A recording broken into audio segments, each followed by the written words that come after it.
Today I am going to read The Frontiers of Criticism. Frontiers मतलब सीमाएं, limit of criticism,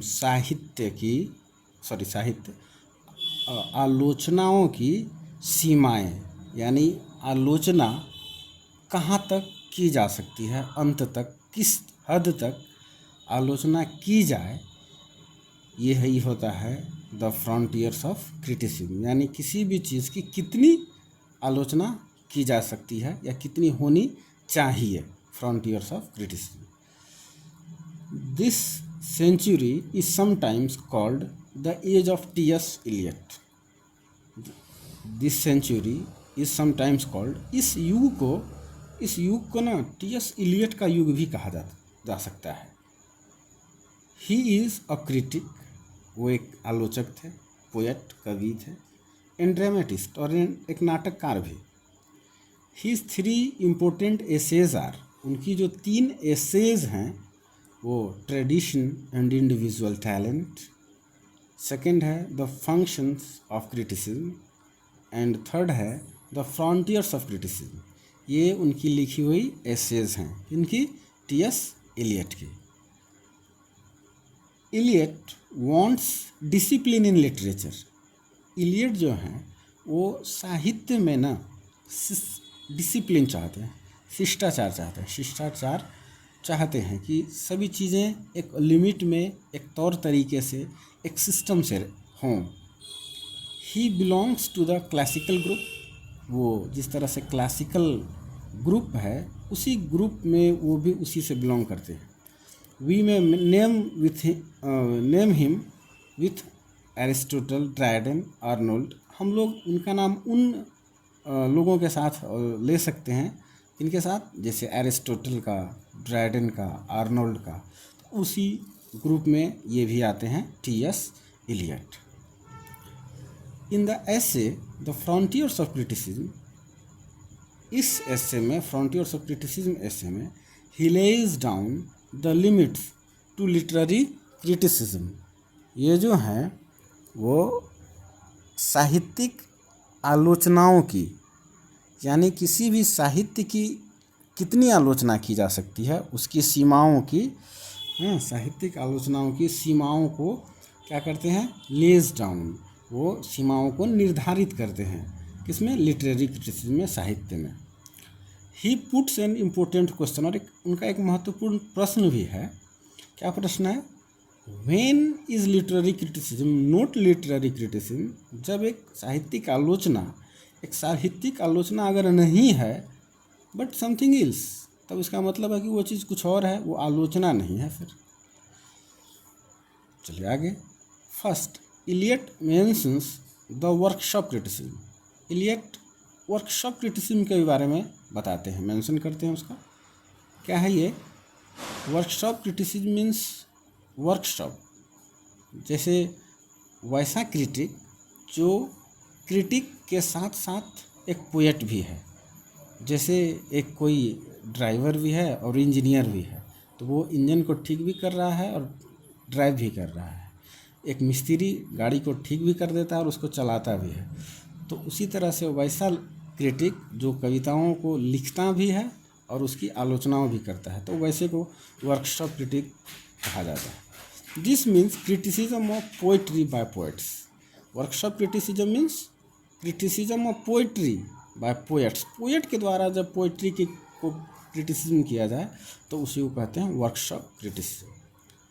modern criticism has scholarship. आधुनिक आलोचनाओं में scholarship है, विद्वता है। John Livingstone Lowes, the road to Xanadu is a book of scholarship. जैसे John Livingstone Lowes की जो पुस्तक है the road of Xanadu is a book of scholarship, ये भी एक विद्वता की पुस्तक है, the road to Xanadu. The writer tries to find out, इसमें जो लेखक है इसका, वो फाइंड आउट, पता करने का कोशिश करते हैं, ऑल द बुक्स, उन सभी पुस्तकों को, that went into the making the ancient mariner and Kubla Khan, यानी वो कौन कौन सी किताबें हैं जिनको पढ़ करके एंशियंट मैरिनर और कुबला खान लिखी गई। वर्ड्सवर्थ ने कौन कौन सी किताबें पढ़ी होंगी जो कुबला खान कॉलेरिज ने कौन कौन सी किताबें पढ़ी होगी जो एंशियंट मैरिनर और कुबला खान लिखी। After reading the road to Xanadu, इस पुस्तक को पढ़ने के बाद यानी रोड टू ज़नाडू पढ़ने के बाद वन कैन नॉट अंडरस्टैंड, कोई भी नहीं समझ सकता है कुबला खान एनी बेटर, इससे कोई मदद नहीं मिलेगी इस बुक को पढ़ने से। The road to Xanadu. Lowes was engaged in, Lowes किस चीज़ में व्यस्त हैं, इन इन्वेस्टिगेशन ऑफ प्रोसेस, वो उस प्रक्रिया में व्यस्त हैं कि किन किन प्रक्रियाओं से ये पुस्तक लिखी गई कुबला खान और एंशियंट मैरिनर, तो इससे इसमें कोई मदद नहीं मिलेगी कुबला खान को समझने में। This is beyond the frontiers of literary criticism, ये चीज़ जो है ये लिटरेरी क्रिटिसिज्म के सीमाओं से परे है, बाहर है। जेम्स जॉइस, नेक्स्ट जो है James Joyce, Finnegans Wake does not help us to enjoy and understand poetry. James Joyce की फिनिगन्स वेक पुस्तक डज नॉट हेल्प, कोई मदद नहीं करती है, to enjoy and understand poetry, ये भी ना कोई आनंद में, कविता को पढ़ने में ना कोई आनंद आता है, ना समझने में कोई मदद करती है। Joyce does dissections of poetry, Joyce does dissection, Joyce क्या करते हैं डिससेक्शन, यानी खंड खंड में, पार्ट पार्ट में, तोड़ इसको कविताओं को तोड़ते हैं छोटे छोटे भागों में। Eliot does not like it, ये चीज़ इलियट को पसंद नहीं है। ही कॉल्स इट, वो इसे क्या नाम देते हैं, ब्यूटीफुल नॉनसेंस, सुंदर नॉनसेंस है ये, क्या है, कविता को तोड़ना, छोटे छोटे भाग में तोड़ना, ये इसका क्या नाम देते हैं, beautiful nonsense. Eliot says that, Eliot कहते हैं he is also guilty of starting a bad trend in literary criticism. Eliot खुद को, स्वयं को भी गिल्टी मानते हैं, दोषी मानते हैं, किस चीज़ का, of starting a bad trend, एक नई शुरुआत करने का, एक नए तरीके की शुरुआत का दोषी मानते हैं, किसमें, लिटरेरी क्रिटिसिज्म में, साहित्यिक आलोचनाओं में एक नई शुरुआत के लिए खुद को दोषी मानते हैं टी.एस. इलियट खुद को। The notes to the Waste Land, जो वेस्टलैंड में द नोट्स लिखा हुआ है, have been more popular than the poem itself, वो कविता से ज़्यादा महत्वपूर्ण हो गया है, कौन, उस द वेस्टलैंड के पीछे लिखा हुआ नोट्स, वो खुद को दोषी मानते हैं। Eliot calls his notes bogus scholarship, Eliot इस नोट्स को क्या कहते हैं, बोगस स्कॉलरशिप, मूर्खता वाली विद्वता, यानी इसमें मूर्खता वाली विद्वता है इस नोट्स में। Now I come to page number 2।